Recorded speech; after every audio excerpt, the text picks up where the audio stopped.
Hello and welcome back to the Opera Euro Rapid online tournament, and we just had an amazing day. In the match between Magnus Carlsen and Daniel DUBOV. So in the first day, actually, Magnus Carlsen was just completely dominant and actually wiped the floor up with Daniel DUBOV. He won the day after just 3 games. However, today the exact opposite happened, and DUBOV was just amazing, and after 3 games he actually equalized the score. He won 2 games, 1 draw, and we were heading for a tiebreak. And in this video I'm going to show you all the games from the tiebreak, the critical points. So the tiebreak is the first 2 blitz games, 5 minutes and 3 seconds, and if they are still tied, then they go for an Armageddon. So let's get started. So Magnus Carlsen just lost 2 games in a row, completely horribly, being dominated by Daniel DUBOV. So let's get started. First game, Magnus is with the white pieces. He starts with e4, e5, and so they had the same opening in actually the previous game when they had the same color distribution, and bishop c4 was the move that Magnus played. Knight f6, d3, h6, knight c3, exact same things. And this is the point where actually Daniel DUBOV decided to make a different move. He previously played d6, but now he just goes with d5. And after e takes knight d, Carlsen actually already makes a mistake here, plays the move h3, and after h3 actually black can take the pawn, and after queen e1 it seems like a double attack here and here, but there is a beautiful move from black here, knight d4, and already Magnus Carlsen is in some trouble. What happens is now comes knight takes e5, now the knight jumps in, knight ce2 check, king h1, and here comes just a huge blow for Carlsen. If you want, you can stop the video and find a beautiful tactical motive that Daniel DUBOV in a blitz game found immediately, or if you just excited what happens, then we can just go on. So the whole problem is that white has all these pieces very passive and hanging. I mean, a bishop is not hanging but could be taken, and then the black queen can come in. So the best way to start here is bishop takes h3, and the point is, as happens, is that the g takes h, black just takes here, and there is going to come queen d5 check, picking up this knight. So here white cannot actually take back on b3, has to play the move queen e2. Now comes queen d5 check, king h2, and here actually Daniel had a very nice and clean way to get to a winning ending, which would have been not taking the rook, but play knight d4. And the whole point is that after queen e4, again, if you want, you can stop the video. Otherwise, the very nice tactical motive that ensures a pawn up ending is queen takes e5, takes, and after knight f3, you are picking up the queen. But Daniel missed this, played the move knight a1, and now white is going to get quite some counterplay. So here, white starts developing bishop b2, this knight is obviously trapped, and there will be quite nasty ideas around the g-file. Black plays the move rook e8, and here the best move would have been to play f6, leave this knight for the white camp, but you're gonna play rook e8 and try to penetrate on the e-file, and still black has a nice initiative. But this is a blitz game. He played rook e8, which is very logical. You are pinning, you're playing to play f6, but the issue is that white can play rook g1, and after f6 comes queen g4. All of a sudden you're out of the pin, threatening to mate. Black has to play g5, and after queen f5, there is queen g6 is the threat. So black should actually take on e5 and ensure the perpetual. After queen g6 there is a draw, king h8, and you have to repeat. However,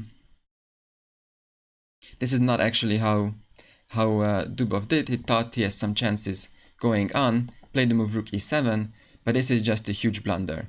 Again, there's a very nice move. If you want, you can stop the video, otherwise I go on. So the problem with rook e7 is that this actually an e7, this rook is just on the square that you can give a whole family fork. So knight g6 comes, beautiful move.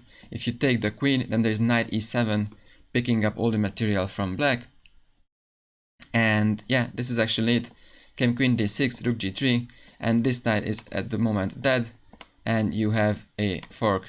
And the game ended quickly. There came knight c2, take the rook, and after knight d4 takes, and knight e6, and that's it. White is up a piece, and well, Daniel just got mated very fast, so now this rook is gone, and it will be made in a few moves. So that's for the first game, a very big turnaround.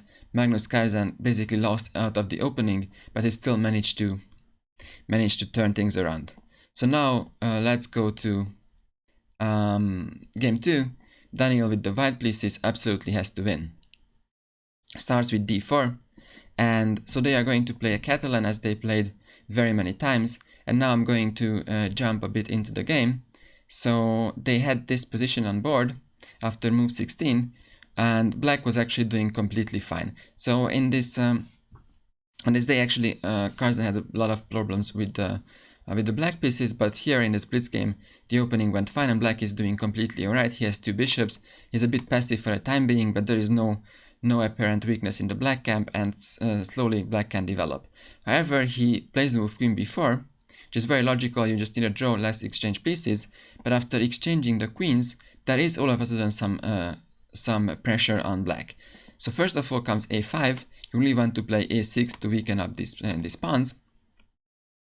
Black has to play a6, and now comes rook d1. Now you are pinned.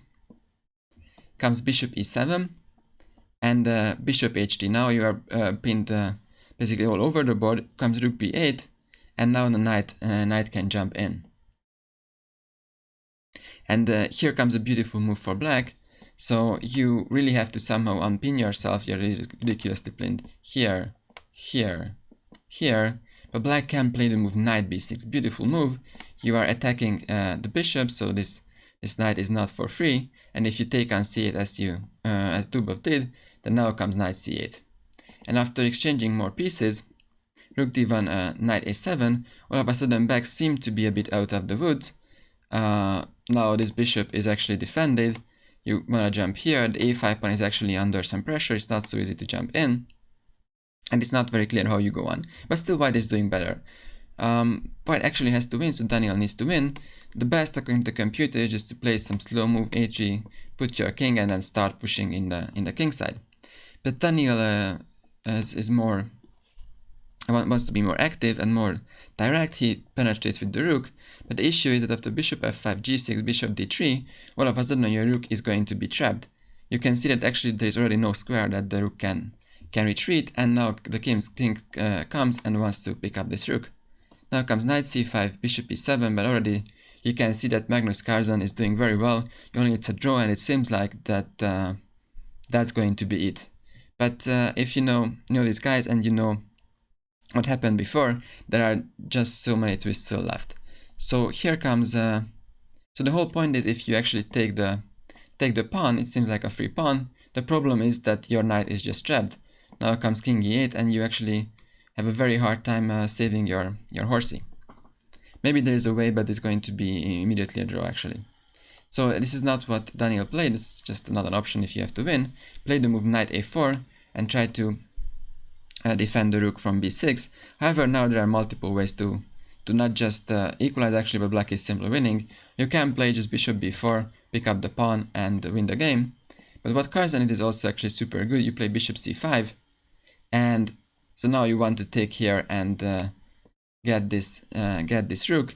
Again, the rook has actually no square to go to. Here he played bishop takes b5, so the only way to get some squares on the d file.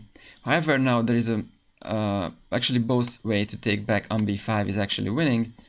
Let's say you take here, white goes back with the rook. You can just play bishop b4 and attack this guy, or you can play rook d8 to force even more exchanges. The position is actually winning for black. You only need the draw. This should be it. But this is just not what happened, because of the bishop b5, Magnus Carlsen played the move bishop takes b6. And here again, if you want, you can stop the video, because there is once again chance for Daniel Dubov to win this game and equalize and save for an Armageddon. So the whole point is that black is actually so unfortunate this point that you can take on b7, black has to take back, you take on c6, and you are collecting all these queenside pawns. Take that one, and then you end up being 2 pawns up in an opposite colored bishop ending. And opposite colored bishop endings are actually known to be quite drawish, So Daniel had to show beautiful technique to win this game. And the game actually went on for more than 100 moves. And it's not that actually CARLSEN is the best endgame player probably ever lived. So it's still not stressful to win this. But Daniel showed beautiful technique. So first, started to push the pawns. You had to eliminate a few. So what happens is that you are going to have, let me just jump here, you are going to have 2 pass pawns. And how you are going to win this game is that first you push this guy all the way to b7, then you push e6 as well, and then once your king is on g5, black is going to get into Zugzwang. So we will see, I will just jump there. So how you push your b pawn is you just put your king around and then you start pushing it. So this is not the hard stuff. It still took like 50 moves actually to execute this plan. The players have 3 seconds increment, so they had some time to think, and they also did not flag. So the whole point is that you were just pushing. So b6 happened, you push it all the way to b7, and what happens now is that now black is actually forced to stay on this diagonal. If you were to go just to b6, then the bishop from b8 actually does stop you from getting in, so you can't do that. So now the king has to come back, which he actually did, and in this position comes bishop g3, bishop c4, and now actually black is going to be in Zugzwang. Comes king e7, and after king g5, black is Zugzwang, because you cannot leave this guy, because then you leave your bishop, because so if you go on this diagonal, then the pawn is gone. You can't go on this diagonal because then you have a queen, and if the black king retreats, then the white king comes in, and this is a queen. So just beautiful stuff. b8 queen, this is how CARLSEN reside, e7, and you are going to make a lady. And so that's it for this game. Daniel Dubov once again came back, just like in the regular rapid games. He came back once again, and yeah, now we are up for the tiebreak. In the tiebreak, Magnus Carlsen again with the white pieces. He had the chance to actually choose the piece he wanted to play with, because he had a better preliminary score. And actually CARLSEN did choose the white pieces, so he has 5 minutes. Daniel Dubov has 4 minutes. No more additional time, no increment. You can flag the opponent, and if black makes a draw, then he is actually the winner of the match. So what happened here is they played the Rossolimo, so bishop b5 Sicilian, and well, let me again go quite quick. So rook e1, knight h6 and e5. This is quite a rare line, but for an Armageddon, this is actually a very good idea. So what happens is then you put your pieces out. Again, going quite quickly. But so in this position, already white is doing quite well, especially in an Armageddon, when you don't have to think is a huge advantage, and white does not have to think too much because your pieces are going very naturally to their pieces. So you exchanged bishop e3, now all these pawns are hanging. You have to sack something, plays bishop e6, and here, well, CARLSEN could have just taken the pawn and just the pawn up for nothing. And it was even more tricky actually. He played the move knight e4, hitting this guy, and also threatening to play knight f6, because if we manage to get these opposite colored bishops, the dark squared bishop either on bishop b2, bishop d4, or all the way on this diagonal, just going to be a huge attack. And here the only move is actually bishop d5, try to eliminate this guy. But Dubov was just happy that he could save his pawns. He played the move d5, and after knight f6 we could see on his camera that yeah, he's just shaking his head because he knows that's just a horrible position. It's not horrible, it's completely lost actually. Comes queen d8, queen d4. That's going to be the long diagonal. Black should get checkmated. But again, as usual in this matchup, we have still quite some stuff left. So comes f6, rook e1, king f7. Here the quickest way would be to put the rook on f3, attack this f6 pawn, and the computer says like +6 for CARLSEN. But now CARLSEN starts going a bit, well, not to the point, and all of a sudden black is starting to get out of the woods again. Queen d6, and now, well, white is up a pawn, he's still doing completely well. You can just do the plan that we mentioned before, queen b6, rook e3, rook f3, and you are still completely winning. But again comes queen f3, and after g4 takes, CARLSEN decided to play queen g3 and go for this ending. And this ending after rook e8, this ending again opposite colored bishops, it just should be actually drawn. But what really matters here is the time situation, and Magnus Carlsen was up on the clock by 20 seconds. 140 against like 119 maybe, or 121, something like this. So, and of course in an Armageddon, nobody's gonna tell you that you're dirty flagging your opponent, because that's exactly what Armageddon is about. So let's see what happens. So comes rook c1, c5, and now actually black is doing completely fine, eliminating all the pawns. I mean, not all of them, but some of them, which means that he should be able to hold in a like a classical game or something, but this is just a blitz game. And let me point out where Daniel goes a little bit wrong again. So he puts his rook on a4, and we will see that that's going to be the final mistake, because now slowly this rook is starting to be trapped, and after a5 you actually Daniel just self-trapped his rook. After bishop e7, now we are going around, and we will see that after bishop c5 this rook is actually trapped.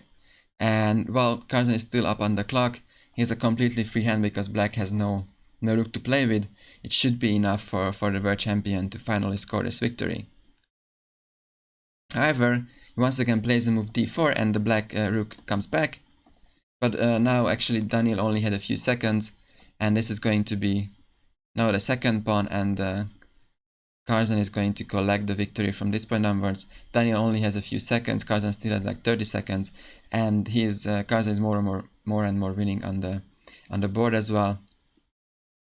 And yeah, at some point Daniel is completely lost, but also lost on the clock, lost on the board.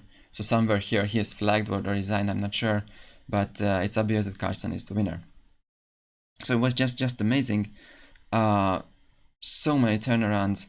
So finally Magnus Carlsen did win this matchup, and he's going through only to the semifinals. It wasn't even a final or something. It was just a semifinal with so many twists and turns, and Daniel Dubov coming back several times actually from death. Like just after day one, everybody thought that Carlsen's gonna steamroll him. Then he came back. Then the blitz game, he was first winning in the first one. Then he lost that one. Then it was a complete draw. He was even lost with the white pieces. Then he again managed to come back. Then he was lost out of the opening and the Armageddon, but then still had an equal ending, which he finally was flagged. So just beautiful chess, beautiful fighting chess. And yeah, actually congratulations to Magnus Carlsen, but also congratulations to Daniel Dubov, because he fought just tremendously. Yeah, so that's about this matchup, and tomorrow we are continuing with the semifinals.